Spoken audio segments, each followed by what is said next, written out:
This is Max, or Maximus. He is an eight-year-old Shiba Inu, and Max has some guarding tendencies. He is not a big fan of people. He doesn't know touching him. He protects his mom. He doesn't like other dogs being nearby. And a lot of this is because I think Max thinks that he is a guard dog.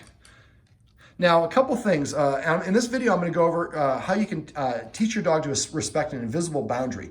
Now, we do this exercise to help the dog practice some self-restraint or self-control. But first of all, I want to kind of go over something really quick about interacting with dogs. Max, sit. So if anybody wants to reach to pet the dog, what you should do is have them reach this far, and see how Max engaged? And then I can reach under and I can pet him a little bit. If Max would have pulled his head back or turned his head to the side, that would have been Max's way of saying, I don't want you to pet me. The more that people reach out and he backs away and they back away, the more Max thinks, I don't have to protect myself. All I do is turn my head the way and people go away and they don't try to pet me. So the best thing you do is try to have your friends come over and recreate with people maybe that you know that will listen to you. Now, we have friends that don't listen. Don't use it with those people. But friends that are going to listen, we want to recreate that scenario. So have them meet you on your walk. So you're on your walk and they're like a block away and you walk up to him. Max doesn't know that it's an actual real person that's friend. And then you can practice this and now you've created a positive situation on your walk that will have better behavior in the future. Mm-hmm. All right, so now we're going to go over a quick little sidebar tip. Now we're going to go over how to establish an invisible boundary. The guardian is going to show us that she has a couple nice treats in her hand. This is what I call doggy crack. Max has been loving these things. Mm-hmm. This is, I call it crack for a reason. Dogs love it. The kitchen is right over here. The guardian is going to establish an invisible line right there. So what she's going to do is she's going to go ahead and just walk in the kitchen. And as soon as she crosses the threshold, she's going to turn. And then, and there you go. Now she's going to make a hissing sound. There you go. Now go ahead and drop behind you one of those pieces. There you go. Next time I'm going to have you actually drop it. Dogs' eyes are very attracted to movement.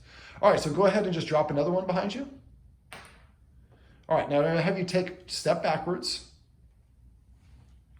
Perfect. There you go. And you pause between steps. For dogs, when they communicate with each other, they pause between movements as a way of saying, I'm not just moving, I'm meandering. So go ahead and take another step backwards kind of that way, but keep your hips pointed towards him. So when you're doing this, you're keeping your hips pointed at the dog the whole time. Now, if Max gets up and she's going to go, and after a pause of a quarter second, take another step backwards. Now, she's going to keep repeating that process. And when Max tries to come in, she's going to make a hissing sound and rush towards the door. As soon as Max vacates, gets on this side of the silver line, she's going to stop. Now, I just did this exercise, so Max may not actually go in there. We'll see. Now, Max is sitting. Anytime the dog sits or lays down, you would take a giant step backwards the instant they do that to say, that's what I wanted. Go ahead and take another step and go all the way back to the counter if you can. And that's okay. That might cause him to want to come in here.